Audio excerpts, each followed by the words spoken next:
It'll be April 23rd, and at some point here, you will receive an invitation to sign up for that and register for that. We will be joined by Dr. Dan Chase, who will be talking about how leaders use narrative to motivate and engage. And it's called Let's Talk Story. And it'll be an exciting time for us.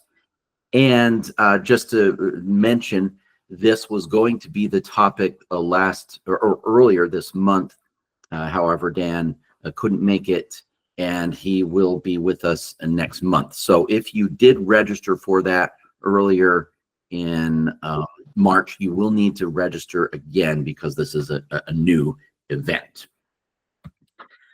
All right, before we get started on thought patterns themselves, I thought we would first talk about how our brains make decisions to begin with. And some of what you're seeing right there comes from the work of the Nobel Prize winning psychologist Daniel Kahneman, whose life work concentrated on judgment and decision making. He described the what we might call the instinctive part of our brains as System 1. And System 1 accounts for unconscious thinking. It produces and processes things very quickly and with minimal effort. And this is based on our unconscious frameworks that our brain has really passively built over our lifetimes. It handles nearly all of our cognitive load without any conscious processing. And if you really think about that, you say, well, why is it doing that? Well, think how tired you'd be if you're processing everything consciously. Take walking down a crowded street. You got to be aware of obstacles like cars, people, street lights, and so on and so forth. It would be exhausting. So when we do something routine, our brain preserves as much energy as possible by conforming to routines and habits. And there's another word for these mental shortcuts, and they're called heuristics. And we're going to revisit that term in just a moment. But let's first talk about System 2 thinking. And this is what most people imagine when we say, now let's think about it, right? Let's reason this out. It's your conscious thought processes, what we often call reasoning or rational thinking. And you engage in System 2 thinking every time you attempt to solve a complex problem or make conscious choices to do something. System 2 stops you, or at least should slow you down a little bit from engaging in problematic automatic responses. But nevertheless, System 2 is pretty stingy. It's short on resources. And because it takes so much effort to use your System 2 brain, it only counts for a tiny percentage of your cognitive load. So you can only use that until your battery runs out, so to speak. Then you start relying on System 1 again. So you have to be careful how and when you use System 2. And your brain's priority, remember, is to save you energy whenever possible. So over time, your brain creates these channels and neural pathways for standard operations that are in your brain. So one example comes to mind. Think about riding a bike. When you first learn to ride a bike, it's a very conscious process. You're trying to figure this out. But most of you, I suspect, if you've been riding a bike for a while, don't even think about what it takes to ride a bike. You hop on and you just go. All of this is extremely relevant when it comes to making decisions, because many of us, we like to think we're rational and reasoning people. We tend to characterize our most important decisions as having been made this way, right? But is it really so? I want to convince you otherwise, for no other purpose than to increase your awareness so that you can prevent some of your System 1 thinking from hijacking these important decisions that you have to make. And when you engage your System 2 thinking to make better decisions. Now, back to heuristics. This is our automatic System 1 thinking, and we've got a lot of names and descriptions for it, right? We say we're using a rule of thumb or common sense. Perhaps in a more sophisticated way, we collect decisions that might have been made for others. Presumably, they used System 2 reasoning, and those influence our own decisions. And when we do this, maybe we call it best practices. So it allows us to borrow existing thoughts that may or may not apply to our new context. And another term we like to use is intuitive judgment. So a person who seems to yield a measure of desired results from their gut instinct, there's another common term, gut instinct, right, is said to have superior intuitive judgment. So I'm not saying that heuristics cannot play a role in good decisions. They will be there, and they serve us well in many situations, but they can be detrimental when we have higher order decisions to make. And our individual heuristics don't sleep even when we are employing our system to thinking. They're always there ready to supply us with a good shortcut. So let's become better at recognizing when these are getting in our way and when these heuristics lead us to making a bad decision. Now, here's my short list of common reasons we make bad decisions. And obviously, we do not have time to dive into them all today. So I've just highlighted a few, 7, to spend a little time with. And if there's enough interest in this topic, I'm willing to explore the others, perhaps in a future webinar. Let's get started with anchoring bias. So when we make a decision, we tend to rely heavily on the first piece of information we receive about the issue at hand. Everything gets referenced to or compared to this first piece of information. This is what anchoring bias is all about. Sometimes it's called anchoring effect. Now, merchandisers, retailers, and influencers, they know this about us. It's precisely why the sale sign makes some of us jump out of our seats. So if you see a sign, and then there's one right there on your screen that says save $20 and the price is normally $39.99, does that appeal to you? Now, what if you go back next week and the sale is over, but the price is still $19.99? There's a tendency for us to walk away and think about it more, since the once outstanding sale price is just the regular price now. Now, that's an interesting phenomenon, and market research finds that if a customer saw the sale price of $19.99 last week, but they return today to find out it's $24.99, they're less likely to buy that item, despite the fact it's still a $15 savings over the original listed price. Now, if you had not seen the $19.99 price last week, you might think that you're getting a screaming deal at $24.99. So you're comparing your decision to the past, and that's laden with emotions, not logic. Yet, we can fool ourselves by observing that, hey, we're looking at the hard numbers. Now, another trick that we fall for is forced urgency. You see that we see the only 3 items left, the bright yellow sign there. It instills in us a need to act quickly, perhaps before we've before we've compiled enough information, adequate information, to make an informed decision. So with such a sense of urgency, we can be tempted to abandon any kind of careful analysis, whether it's warranted or not. And that's precisely why sales staff are encouraged to close a deal before allowing a prospective customer access to new information that might change or delay a decision. So the anchoring bias can inadvertently limit our choices, and it skews our perceptions and ultimately leads to what? Making a bad decision. So what can we do about it? Here are a few antidotes. First, anchoring bias, it gives you some tunnel vision. So we have to widen our understanding by embracing thought diversity instead of just making opinions based on our anchor, that one thought or that one option. Also, stay mindful of how initial information or reference points shape your outlook. Continuously reflect on the impact of that and consider some alternative perspectives before you make your final decision. Also, remain proactive in collecting data and information from trusted sources to evaluate the relevance and validity of anchors. So consider the anchor in a broader context, accounting for like potential biases or your vested interests. Seek some diverse perspectives and expert opinions that might shed a little light on the subject matter, especially if it's something that you're unfamiliar with. So we have to remain cautious to avoid misinformation and disinformation. Another thing that you can do is establish clear decision-making criteria as a framework to guide your decision. So when possible, you want to do this before you determine all your options. Define some specific benchmarks or your standards to evaluate your options by. And doing this also promotes some transparency and accountability, right? You're measuring it against something a little more objective.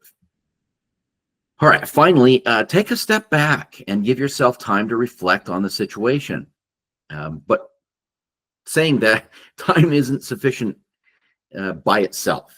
A thorough and thoughtful evaluation of the information has to accompany the passage of time. Right. Next, we have faulty comparisons. So what happens when you make poor comparisons or when the items you compare your options to are not representative or they're not equal? For example, imagine this. You can save $20 if you drive 15 minutes out of your way to buy a $75 item. I would guess that most of us would be willing to do that. But would you be as willing to save that $20 off of a $20,000 item?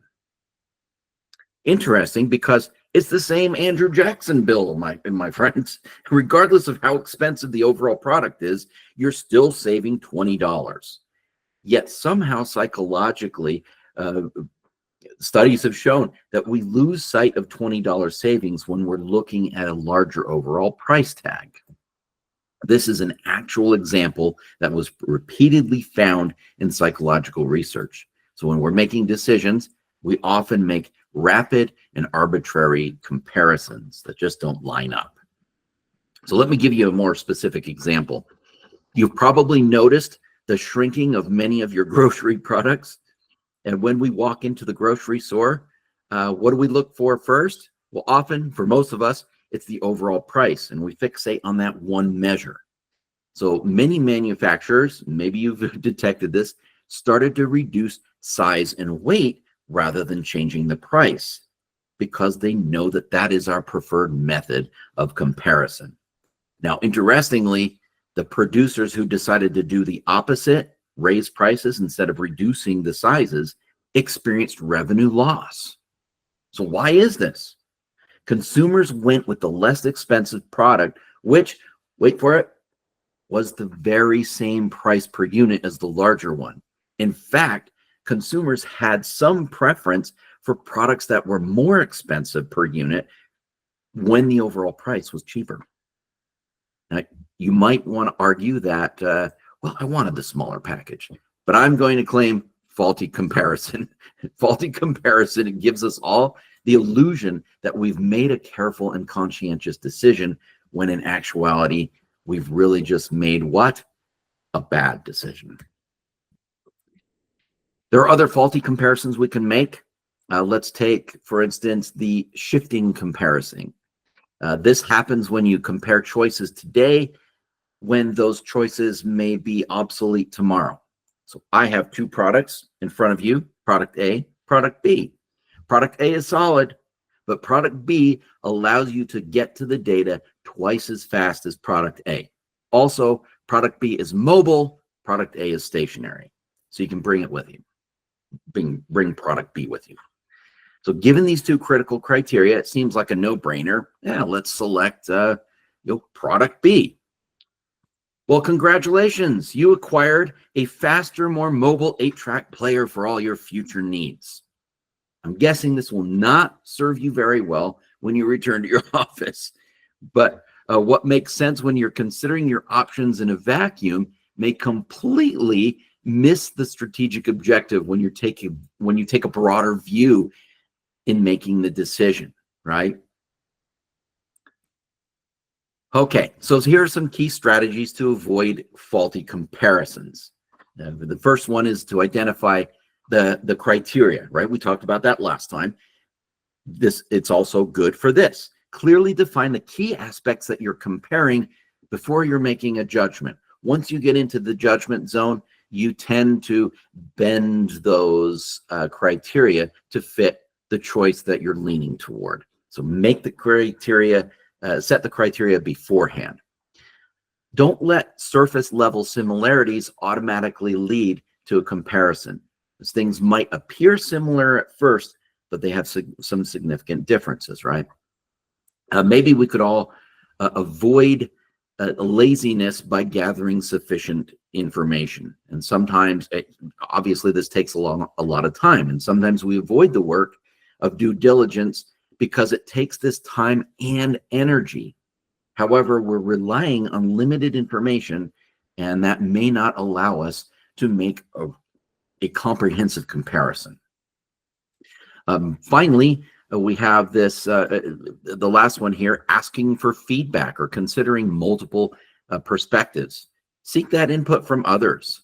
They may be able to help you identify potential flaws in your comparisons that you might not see.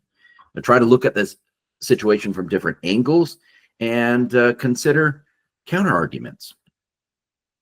Our next errant thought pattern is the optimism bias. I know what you're thinking. Optimism is good, isn't it? But what we're talking about here is a bias that leads you to believe that you're less likely to suffer from misfortune and more likely to attain success than your peers. It's kind of baked into our minds here. Optimism can lead us to disregard some real valid risks. Of course, there's the opposite phenomenon called the pessimism bias, but believe it or not, it's actually less common than the optimism bias. In either case, it's a miscalculation or a misattribution of risk and confidence. When you hear people talk about something tragic or unpleasant happening to another person, oftentimes, if you reflect, you might find yourself thinking, what did that person do to cause the problem? And this tendency to blame the victim, it kind of protects our own egos from admitting that we're just as susceptible to tragedy as anyone else. Research suggests that many people have a tendency to overestimate the likelihood of experiencing a good outcome or a good event while underestimating the likelihood of experiencing a bad event. And this isn't necessarily a matter of believing that things will magically fall into place, but instead, it's just an overconfidence in our abilities to make good things happen. Overconfidence, this can be also compounded with the self-serving bias. This is a tendency to blame external forces whenever bad things happen, but claim credit for yourself whenever good things happen. There's a reluctance to acknowledge your own errors or your own contribution to a poor decision, and thus that creates a likelihood of repeating the poor pattern.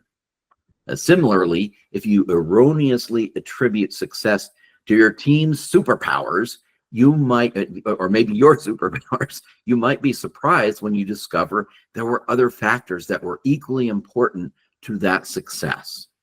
So therefore, you confidently rely on a particular thing you did, and it will likely fall short when you're facing a different set of conditions. I also want to mention the Dunning-Kruger effect, and maybe the best way to encapsulate that really comes from this the American poet and writer Charles Bukowski, who asserted this quote here: "The problem with the world is that the intelligent people are full of doubts, while the stupid ones are full of confidence." In many cases, this is a quote from David Dunning, who it's named, the Dunning-Kruger effect is named after him, right? In many cases, incompetence does not leave people disoriented, perplexed, or cautious. Instead, the incompetent are often blessed with an inappropriate confidence, buoyed by something that seems to them like knowledge. An interesting observation. The Dunning-Kruger effect can have a profound impact on what people believe, the decisions they make, and the actions they choose to take. So falling prey to our hubris or allowing another's hubris to consume good judgment will inevitably lead to what? Making a bad decision. So what is our antidote, or what are our antidotes for this? Well, optimism and overconfidence often go undetected by their enthusiasts. After all, we're very confident. When we engage in this behavior, it can be accompanied by a certain self-righteousness. So self-awareness is the antidote. It's the primary antidote. But there are some practices that we can put into place that will help us along the way. Make it a practice to recognize others' contributions. When you make errors, be willing to own them. Recognize that your ideas are not you. Sometimes we fall so in love with our ideas that we begin to identify ourselves with the idea. So if you detach your identity from your ideas, it allows you to accept greater criticism, at least greater criticism for your ideas. It also allows you to better observe obstacles and limitations of those ideas. So if we ask more questions and offer fewer opinions, we also may find it easier to thoroughly examine an idea or option before making a final decision. We may also lean on trusted associates to call us out. If we're making group or team decisions, it may be worthwhile to employ a standard question or two before making a final decision. It could be something obvious like, is there anything we may have overestimated in regard to our skills or our resources? Have we underestimated any challenges or obstacles? Sometimes it's scary to share an idea with others, but decisions made in a vacuum are subject to greater error. If you build the courage and the muscle to float your ideas out to others, they might be able to see potential issues that you may have missed in making a decision, right? It allows you an opportunity to perhaps mitigate some of those obstacles as well. Finally, take some time to revisit or reconsider the challenges to your options that you might have missed earlier in your decision-making process. Sometimes those reveal themselves later on in the process. But we get so excited sometimes about our novel approach that we sometimes can overlook potential hazards. So taking a final look, that can help us a great deal. All right, our fourth errant pattern is attentional bias. And this is the tendency to fixate too narrowly on one or just a few aspects of a decision while ignoring other factors that might be equally important. So this is similar to our 8-track decision that we made before, right? Where we compared the wrong things. But the difference here with attentional bias is that there's one thing that's grabbing and just hoarding our attention. It's preventing us from seeing any other options. So some things grab our attention while we miss or ignore others.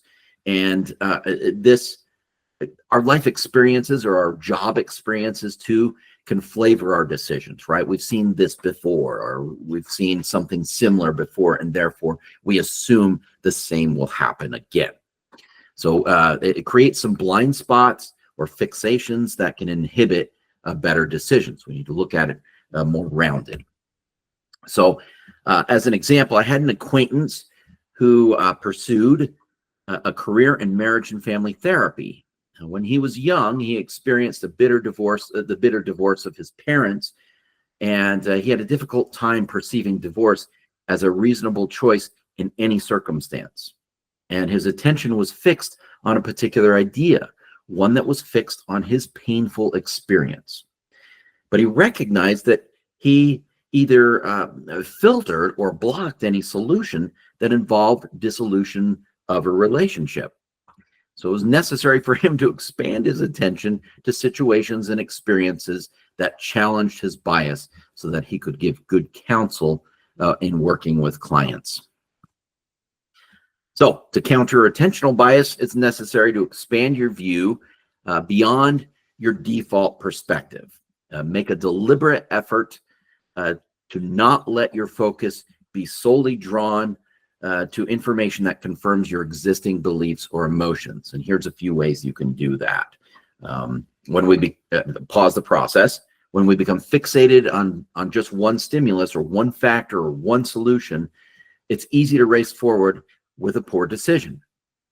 We can believe we found the only reasonable decision instead of recognizing that we've not considered other possibilities. So pausing, just a moment, pausing the decision-making process can prevent hasty and incomplete decisions. Another thing that we can do is use structured decision-making processes. So that it's a more formal framework or a checklist to ensure that you're considering all the relevant factors and not just focusing on the ones that jump out at you. This is helpful whether you're making a decision alone or with the help of others.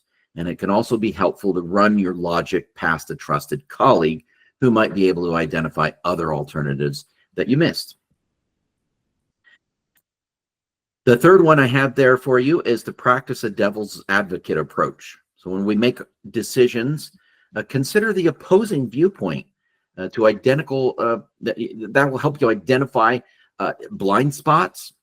And this can be informal, or you can actually ask a person to serve in this role, especially if you're making a team decision together.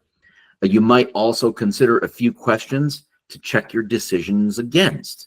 So most decision-making models or structures, they have this built in, a point at which you consider alternatives, whether it's the risks or the hazards, potential roadblocks, and other obstacles that might come up. Okay, we're going to take a short little break here for a poll. Shane, are you with us here? All right, we're going to launch this poll. Which of these things does not belong? And that sort of it goes back to my electric company days. I think one of these things, or one of these kids is doing his own thing. Which one does not belong? All right.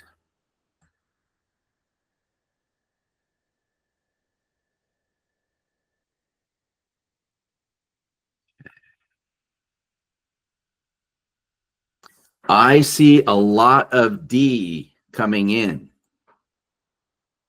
Good. I was able to effectively manipulate the correct the choice in this poll. So here's an interesting thing. While we may be frightened by terrorism, airplane crashes, and earthquakes, drowning actually claims more lives than the three others combined. In fact, over 5 times the amount of the others combined. So your experience might not alert you to the realities, to the facts. If we are presented with immediate images and threats, we can quickly gain an impression that we're surrounded by a violent world that will stop at nothing to kill us all. So how these images are presented also influences our perceptions. See the swimming pools? Now, what if I had shown you this? Maybe he's just playing around in there, but it looks a little more dangerous, right? The pool water is darker, his hands are up in the air, he perhaps might be drowning, and now all of a sudden this becomes a little more of a dangerous scenario, a dangerous look. Would you have had more difficulty answering the question if this was my new image for swimming? So you had to be aware of how the information is presented to you. This is an example of pause for a minute so we can switch interpreters. Absolutely.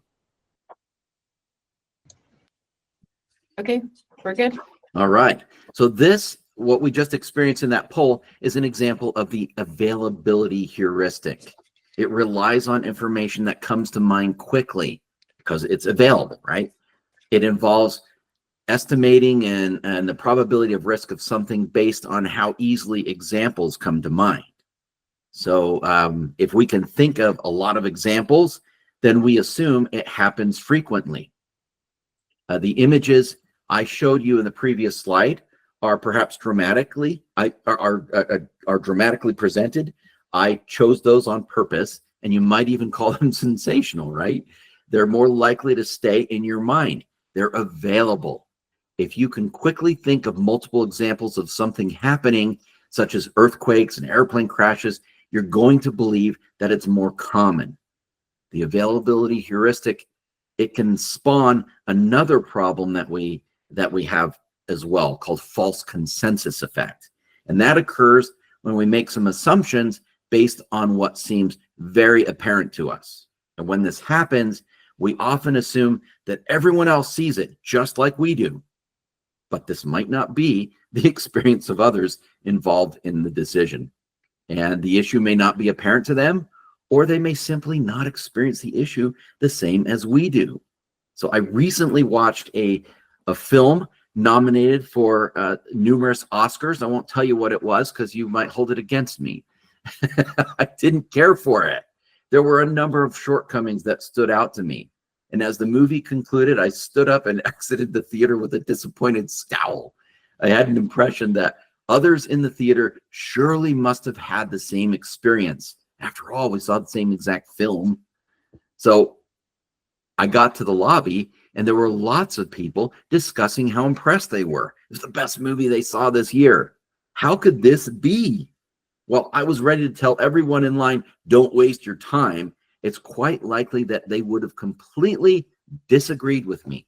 What seemed like obvious fact to me was merely my anomalous opinion. I formed a false consensus that was dashed once I had heard discussions outside the theater. So if you would have talked to your neighbor back in 2017 about violent crime rates, it's likely that both of you would have concluded that the crime rate was exceptionally higher than what it actually was. In fact, Gallup reported that for 18 consecutive years, more than 60% of Americans were sure that the crime rate was far worse than the previous year. But this doesn't match the actual crime rate. It's just a perception. Consequently, Americans called for more law and order, even at the expense of funding other vital needs like health and education. The talk of the time was evidence of an availability heuristic. Lots of people were talking about it. Lots of people became worried about crime. It became a popular media topic, and constituents, they urged their politicians to become obsessed with what they believed was skyrocketing crime. All the while, crime rates were actually continuing to fall. So we can attribute some of this to disinformation campaigns, but more times than not, it is incorrect information or erroneous perceptions based that are rather passed from one person to another. And sometimes this information is repeated so frequently that it is accepted as fact. And unfortunately, that's how we often make bad decisions. In another example, we have a lottery. Now, here's an ordinary guy. I think I work next to someone just like this. Maybe you do too. The message is that ordinary people like yourself win the lottery. I mean, sure, the odds are low, but it could happen, right? It happens to people just like us. Look at all these people. All these people won, and they're just like us. Have you ever seen news stories, talk shows that interview people who lost the lottery? What a downer that would be. If we required, here's an interesting statistic. If we required TV stations to do a 30-second interview with all the losers as for every winner there was, the losers would require 9.5 years of airtime to get to the 30 seconds of the winner. Now, how exciting would that be?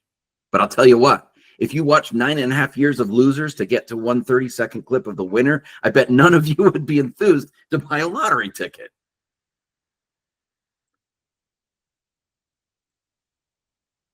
Oh, there's another winner. Now, there's another phenomenon that's closely related to availability heuristic, and that's misinformation effect. Our society and nation, it's rife with it. And unfortunately, we make bad decisions because of it. While disinformation is a little more, not a little, it is more malicious because its intent is to mislead. Misinformation can be inadvertent, careless, or ignorant. Right? Misinformation is the tendency for incorrect information to interfere with our memory or framing of an event or the situation that we're in. And if this is repeated often enough, then there's a tendency for us to accept false information because it's the first thing that comes to mind. Availability, right? Maybe some of you might recall the Utah Satanic Panic. It was part of a broader moral panic that took off in the 1980s. There were over 12,000 reported cases alleging that Satanists were committing all sorts of atrocities across the country, and Utah was no exception. This hysteria wound up costing Utah taxpayers when the legislature appropriated $250,000 for the AG's office to investigate alleged satanic ritual abuse, which was supposedly widespread in Utah. A 2.5-year investigation interviewing hundreds of alleged victims and seriously disrupting people's lives and upending their careers resulted in no evidence of the existence of this thing. Misinformation effect. That led to a series of costly bad decisions, not to mention a rather tarnished reputation for our local Satanists, none of whom were associated with any of these allegations. So we continue to see this kind of thing play out in our country, in our communities, and in our work units. Keeping availability heuristic in check requires some vigilance. Here are some tips. Educational programs and training, it can help us recognize when we're relying on this cognitive shortcut and encourage us to seek out more objective information. Beware of echo chambers, even when they include people and ideas you're fond of. Which brings us to the next tip. Diversify your sources of information. So actively seeking out different sources of information can help counter the tendency to rely on the most readily available and incorrect data. This involves consulting a wide range of materials, perspectives, and experiences to form a more balanced and comprehensive understanding of the issue at hand. Be aware that we have a tendency to defer to experts we've trusted for other things. Perhaps it's an educational institution, a certain publication, a well-credentialed expert, an admired religious leader, and so on. Critical thinking and skepticism. It's helpful. Encouraging a mindset of critical thinking and skepticism can help us question the validity and relevance of the information that comes to mind most easily, right? We can ask ourselves such questions as, why am I thinking this way? Or what led me to believe this? Or what led me to think that this was the best option? What evidence supports this view? And that can prompt a deeper analysis. Finally, whenever possible, decisions should be made based, at least those higher order decisions should be based on statistical data and some empirical evidence rather than just anecdotes or personal experiences. This helps us to ground the decisions in reality and reduce the influence of the availability heuristic. If you're drawing information from outside sources, be sure to examine how the information was collected in the first place. As an example, I once came across a startling conclusion about the American workforce, only to discover that it was based on a study of a few dozen workers in Delaware. Choice overload. Yes, it occurs when we have more choices than we can handle for one decision. Similarly, and it's totally related, is decision fatigue. And that occurs when we have more decisions than we can handle for a period of time. Our capacity is essentially drained. And this can result in the sheer mental exhaustion, and it can negatively impact our self-control. In one example, a study found that doctors were more likely to prescribe unnecessary antibiotics after working long hours. And another found that parole judges were more likely to grant parole in the morning than at the end of the workday after they've made numerous decisions. There are two researchers, Pullman and Vos. They suggested that this is because decision fatigue reduces our self-regulatory resources, which are necessary for making ethical decisions. So sometimes, in an effort to save time or or resources, we say, "Wow, let's just push on." And sometimes the best solution may be to take a break for a second and think on it. So even when we've been given more choices, unfortunately, we don't have more time to make decisions. As hard as we may lobby, there's little chance that our day is going to expand beyond 24 hours. Barry Schwartz is a scholar who studies the psychological and social complexities of decision making, and he suggests that the options we have, or that having more options, it causes us to be less satisfied with our decision. And he became interested in seeing the way that our choices were affecting the happiness of citizens in Western societies. He identified that the range of choices that we have available to us these days is far greater than people had in the past, even 20 years ago.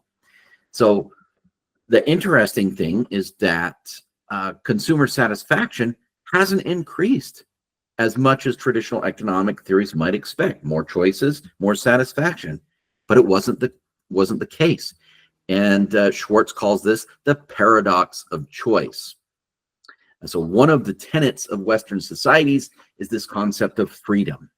And freedom is often associated with choice, with a belief that greater choice equates to greater freedom. But Schwartz found that having an unparalleled plethora of choice in the modern world was actually causing people to be less happy with their decisions.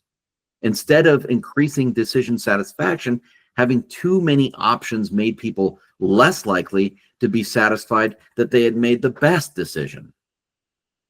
Now, while freedom is important, Schwartz explains that there's a real fine line between having the freedom to choose what you want and being paralyzed in the face of too many options. So imagine that you need milk.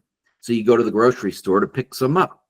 And when you get to the dairy aisle, you see that there are dozens of options. And these days, not only do you have to make a decision on the percentage of fat you want, 1%, 2%, whole milk, skim, but now you also have to consider the source of the milk. Does it come from cows, almonds, soybeans, oats? The list goes on. Almost dumbfounded, you stand in front of the aisle and have no idea what milk to pick. There's so many choices. Perhaps you're overwhelmed. It's probably a simplistic example, but this is the paradox of choice that Schwartz is talking about. And it becomes concerning in a modern world where more and more options are becoming easily available to us. If we only had to choose between whole and skim, it would be easier to know which option we prefer, since we can more quickly weigh the pros and cons of one over the other. Now, an interesting case study that really highlights the paradox of choice was conducted 2 decades ago, in fact. Organizations were trying to understand why employees did not participate in 401k matching plans. So an analysis of nearly 800,000 employee records found that the likelihood of employees participating decreased when 401k plans offered more funds. In fact, every additional 10 funds that were added to the options saw that there was a 2% reduced participation rate. So plans that offered only 2 funds had the highest participation rate. Plans with more than 50 had the lowest participation rates. So this study, it's highlighting the challenges that the paradox of choice creates when trying to engage people in complex decision making. It indicates that people might require additional guidance or recommendations to help them navigate their choices and feel confident about making a decision. So you might say to me, but JJ, people like having choices. And while Schwartz's information may suggest that fewer choices is better, we need to diversify our sources of information, right? So there's some conflicting evidence. It's not clean. Another scholar, Daniel Mushan, asserts that people are unwilling to choose an attractive option if there are no alternative options. So we don't want to have no options, or maybe not even two. Maybe we want to have a few more than that. Without anything to compare, we fall subject to something called the single choice aversion. Mushan recommends that rather than reduce the number of choices to an artificially low number, the decision makers should really implement a choice architecture, and that's a structured decision-making process that we mentioned before, using various tools or methodologies, and the commonality that they all have is that they follow four main categories or a sequence: to generate, prioritize, analyze, and then go through a selection process. Choice overload and decision fatigue can lead to making what? A bad decision. So there are a few terms and approaches that will help you avoid getting stuck in these situations. The first one is called maximizing. And this is an approach that seeks the most impact or the maximum utility of a particular decision. It might not do everything for you, but it does the most critical or the highest priority things for you. The choice it may bring more satisfaction by finding the most utility. Satisficing is similar to that, but this approach is more concerned about making a decision that's good enough, that fulfills the desired criteria instead of making the best decision, right? Does it warrant spending a great deal of time in? And this is especially useful when you're comparing the time and energy required to the task at hand. So if I make an Excel spreadsheet rate every type of milk, it's probably not the best use of my time and mental energy. We also have second order decisions. And so these are decisions that people make to simplify their future decisions, right? An example of so you might have spent some cognitive energy to make an initial decision, and it makes sense to use some of the same framework when making additional decisions that relate to that, right? So let's go back for a second and say, if you have a meeting, instead of what are we going to discuss at this meeting, it may be worth your while to say, well, we have an agenda, we have a standing agenda, so that we don't have to think about everything that we're going to cover in our meeting every time we issue a new meeting time frame. It frees the brain to allow you to make decisions that come in the meeting instead of having to deal with the process of the meeting, if that makes sense. The last one I have there is bless and release. This comes from KSL's Amanda Dixon, and she suggests this clever slogan. Choosing one option often means that you have to sacrifice another. But if you fixate on the losses, the regrets, the speculating, what could have or should have been, that's mentally costly, and it can sap your capacity to face your next set of choices. So Dixon suggests letting it go, even audibly telling yourself to do so.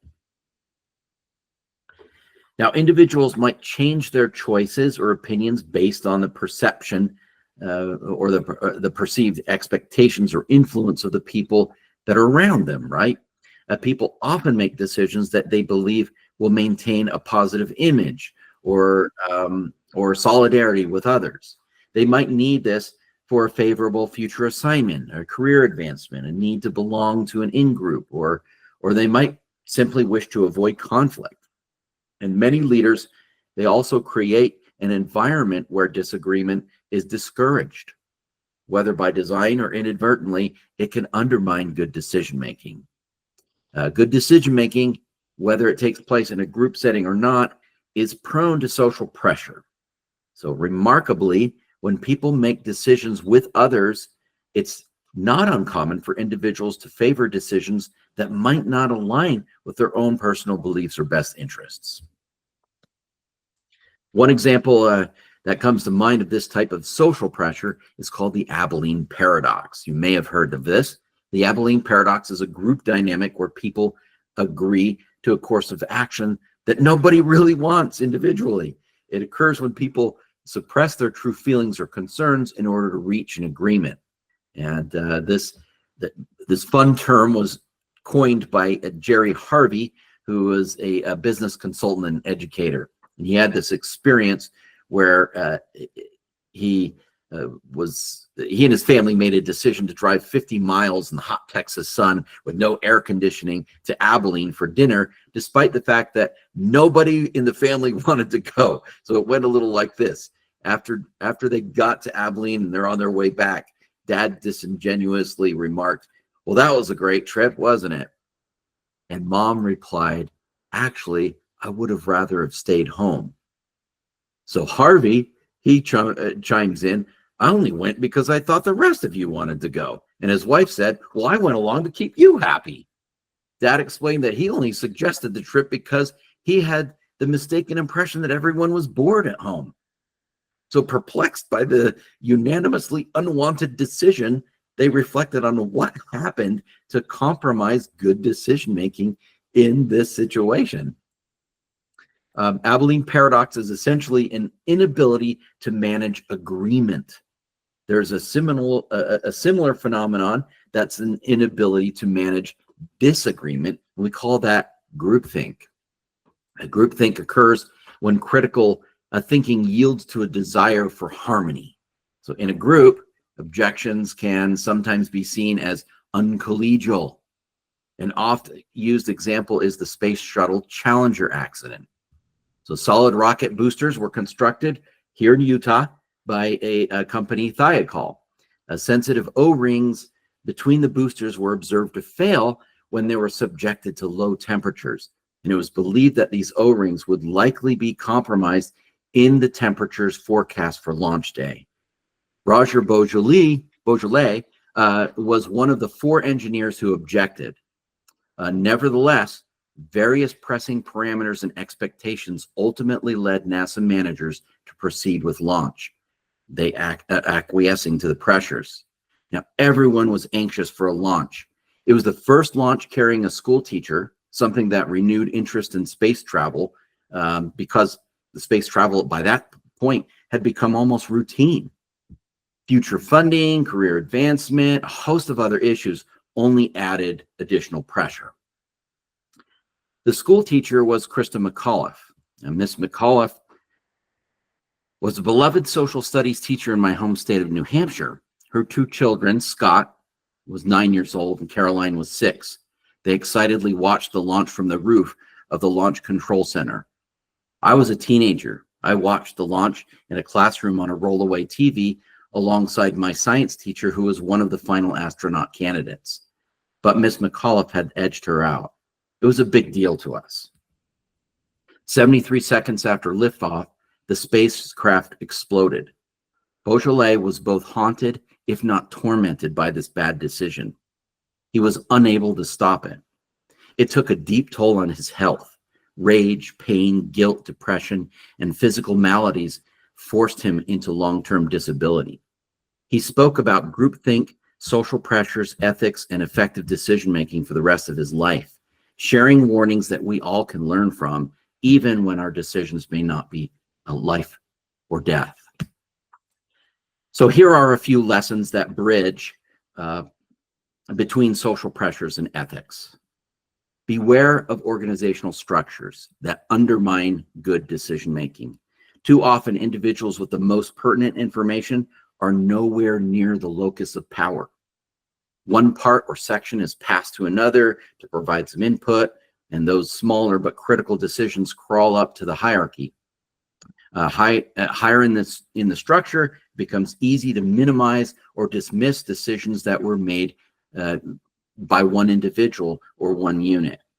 Employees and frontline supervisors might refrain from providing careful, well-reasoned input if they experience that their input and frontline decisions are disregarded at higher levels. Examine how your organization makes decisions and determine if there are some areas that leave you vulnerable. How will you address those? Next, emphasize individual accountability. In a large organization, decisions are often ambiguous.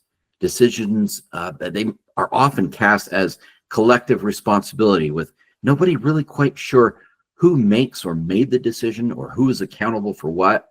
Now, often people assigned to participate in decisions defer to the collective or too easily relinquish the personal morality or ethics of a decision. This is accentuated when you have time crunches.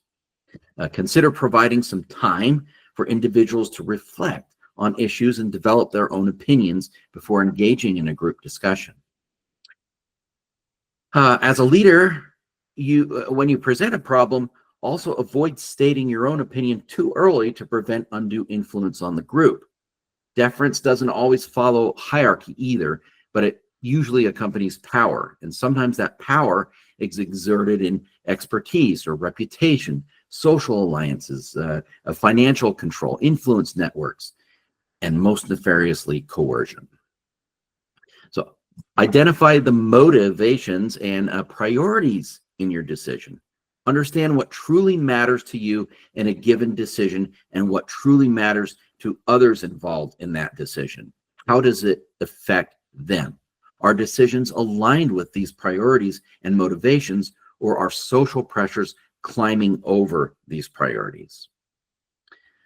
Back to assembling a diverse team. This might include varied disciplines, education, experience, opinions, perspectives, personalities, cultural backgrounds, you name it. All of these things provide different perspectives on your options as you make a decision. Also, encourage dissent. I'm revisiting, the devil's advocate one on this one.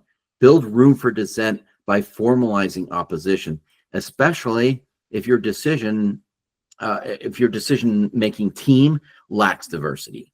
Solicit some alternative opinions and data.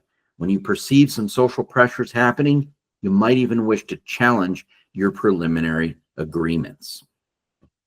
That's what I have for you. Those are 7 that, boy, if you take a crack at those 7, you'll be a long way along to making better decisions and perhaps, I hope, fewer bad decisions.